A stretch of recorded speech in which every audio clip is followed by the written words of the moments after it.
Cribbing. Unbelievable what a horse can do in just a short period of time if they're hungry or if they want something that they're not able to get. So they try to get it from other places like wood. This is definitely a problem for horse owners. If you've ever had a horse that cribs, you know exactly what I'm talking about.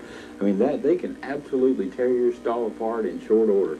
They can tear your wood fences down in no time flat. You know, before long, you've got a serious situation, health issues even around the barn because the boards are broken. But how do we prevent this and what causes it? You know, there's a lot of theories as far as the cause of wood chewing and cribbing. One is certainly they do it for a euphoric effect. There's actually a release of endorphins that's produced that gives them this high, this feeling of a high. That's actually been documented and proven. Certainly in this case, we're in a situation where they're close to their food. It may just be boredom that gets them started chewing. But to me, the biggest, most likely cause, in my humble opinion, is they're missing something. They're trying to get something from the wood. Oftentimes they'll even chew on bark of trees if those are in the pasture. Sometimes older trees, sometimes younger trees, but they can literally destroy all your trees in short order. I think they're really trying to find something that they're just not able to get in their diets. Without a doubt, I think our feeds today is a potential source of the problem. They can't get what they need from the feed. It's a so-called complete feed. The problem is you might have an easy keeper that's just eating a little bit of food and maybe not getting those vitamins and enzymes and minerals that they need from that so-called complete feed.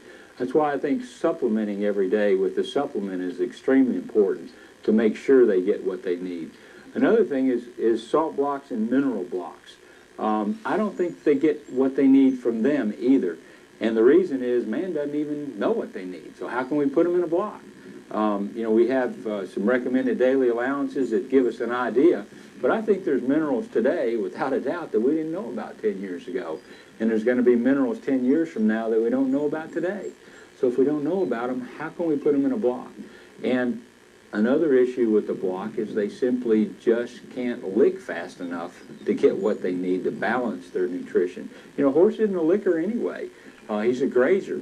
And to stand around and lick on a block to get what he needs can make him pretty frustrated. So he turns to other sources of chewing on the wood. One thing in wood, for instance, is it's often salt treated.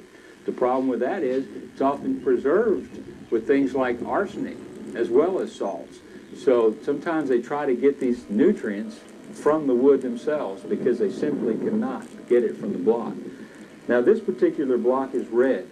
I really don't like red blocks. And let me tell you why. The red is iron oxide. And the red iron oxide actually can tie up all the other minerals anyway. It's really archaic why they're red. When I discovered this, it kind of blew me away because way back when they didn't have really good mixing machines, they used to add iron oxide to the mix because their thought process was, well, it's iron. We'll add it to the food or add it to the mix. And then when it fully turns red, it's mixed good. They just forgot that iron oxide ties up all the other minerals. So if you have a wood chewing or a cribbing problem, I want you to definitely consider supplements for your horse. I want you to throw away your salt blocks. I want you to get a free choice, loose mineral, preferably a natural source of salt and minerals so they can get the nutrition that man hadn't even discovered yet. And I think that will greatly help in most cases as far as wood chewing and cribbing.